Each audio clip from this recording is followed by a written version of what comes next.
Do you have any idea of what they want the Negro to be in America? Well, it depends on the level that we are talking here, because I think you have to make a distinction between the people who are genuinely and absolutely committed in the white community on the question of racial equality. And I must confess that I think they're in a very small minority. I think the vast majority of white Americans will go but so far. It's a kind of installment plan for equality, and they are always looking for an excuse to go but so far. Why are they looking for the excuse? What is it about the Negro? I mean, every other group that came as an immigrant somehow, not easily, but somehow got around it. Is it just the fact that Negroes are black? That's a part of it, and that grows out of something else. You can't thingify anything without depersonalizing that something. If you use something as a means to an end, at that moment you make it a thing and you depersonalize it. The fact is that the Negro was a slave in this country for 244 years. That was a willful thing that was done. The Negro was brought here in chains, treated in very inhuman fashion, and this led to the thingification of the Negro. So he was not looked upon as a person.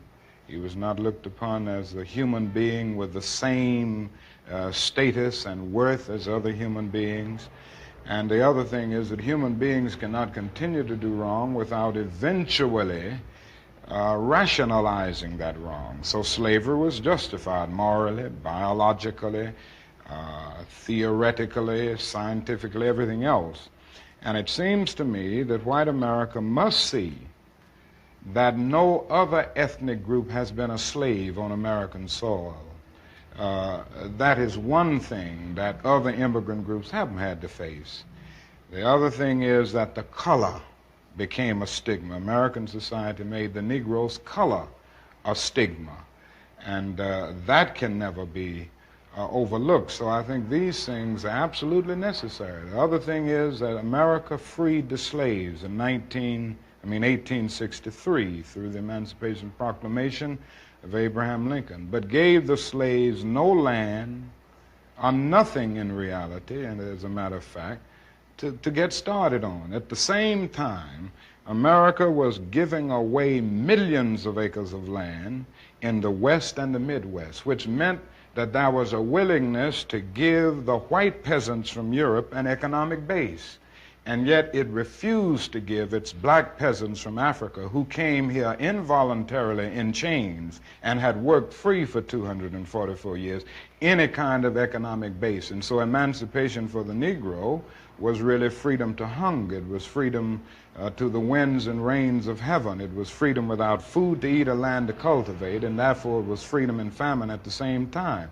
And when white Americans tell the Negro to lift himself by his own bootstraps, they don't look over the legacy of slavery and segregation. I believe we ought to do all we can and seek to lift ourselves by our own bootstraps, but it's a cruel jest to say to a bootless man that he ought to lift himself by his own bootstraps. And many Negroes, by the thousands and millions, have been left bootless as a result of all of these years of oppression and as a result of a society that deliberately made his color a stigma and something worthless and degrading.